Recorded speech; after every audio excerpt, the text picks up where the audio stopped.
The David Pakman Show at davidpakman.com. Welcome to the show. Welcome to everyone who's watching live, including everyone from the We Survive Bush, You'll Survive Obama Facebook page, and the I Love It When I Wake Up in the Morning and Barack Obama is President Facebook page. Check both of those out.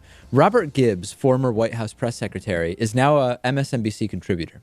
And he was on Up with Chris Hayes, the weekend morning show, and he admitted, I was told, do not acknowledge the secret drone strikes, the drone program, any details of it at all. Just don't acknowledge that it exists in any way.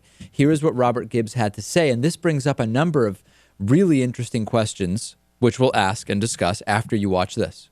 Went through the process of becoming press secretary. One of the first things they told me was, you're not even to acknowledge the drone program. You're not even to discuss that it exists. Wow. And so I would get a question like that, and literally I couldn't tell you what major asked, because once I figured out it was about the drone program, I realized I'm not supposed to talk about it. But here's what's inherently crazy about that proposition. You're being asked a question based on reporting of a program that exists. Right. So you're the official government spokesperson acting as if the entire program, pay no attention to the man behind the curtain. Right, yeah. So there's very mixed reaction to what Robert Gibbs is saying here. On the one hand, there are people who are saying, whoa, hold on a second. This is the administration of President Obama, who just a few years ago said, quote, I will hold myself as president to a new standard of openness. Let me say it as simply as I can. Transparency and the rule of law will be the touchstones of this presidency. So there's people reacting to that and saying, how could President Obama have said that? And then his administration tells Robert Gibbs, do not even acknowledge, in a way reminiscent of the Wizard of Oz, as Robert Gibbs is implying there, that this even exists. But then on the other hand, I say, hold on a second, let me think about this. A White House press secretary is not completely forthcoming when answering questions from the media about a secret military program.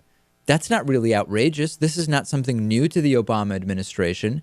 So I really don't know what to think. Maybe this is particularly notable because of who Robert Gibbs is, how recent it was that he was in that position, and how honest he's being now, but that the reality is not any different than under any administration. I don't know.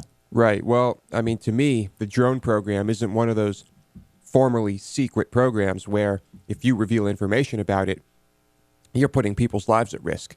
I mean, these are drones, right? They're controlled remotely, presumably from somewhere completely safe. Well, many people's lives are at risk, just not the people controlling. Well, right. But, you know, how do those people know that there's a drone about to hit them? They don't. That's the whole point of drones. My thought on this, Natan, is that I don't like the drone program any more than anybody else, or some people do like it. But I've been clear that I don't like the drone program for a number of reasons. I didn't like it when George W. Bush was doing it, and I don't like it now that President Obama has expanded it. But to act like it's shocking that a press secretary may be told not to discuss things that exist doesn't really seem shocking unless you're very naive. That's true. On the other hand, it seems like it's not very easy to understand why the press secretary can't just say, the program exists, it's a secret program, we can't talk about it in any detail at all, but it of course exists. Well, I mean, he does seems essentially difficult say to that. Explain why that can't be an answer. He does basically say that in less argumentative words, saying, I'm not going to go, there were clips of him, and he says, I'm not going to go into the details of that, or something along those lines. I mean, he's essentially saying that. Well, if that's what he's saying, then there's no difference between that and all of the other press secretaries in history who have done the same thing. So none of us, Lewis, I'm getting the sense, are that shocked by the fact that the administration tells the press secretary not to acknowledge certain things. Not at all. All right. But it's kind of contradictory. You're saying on the one hand, they told him not to even acknowledge the existence of the program, but on the other hand, we're saying he clearly admitted to it. Well, it's really two-sided. In other words, his language is such that at the time, he was not admitting to its existence. After the fact, as an MSNBC contributor, he is admitting that it existed, now it is widely known, and saying he was told don't discuss it. I mean, it's two different time frames. Right. Okay.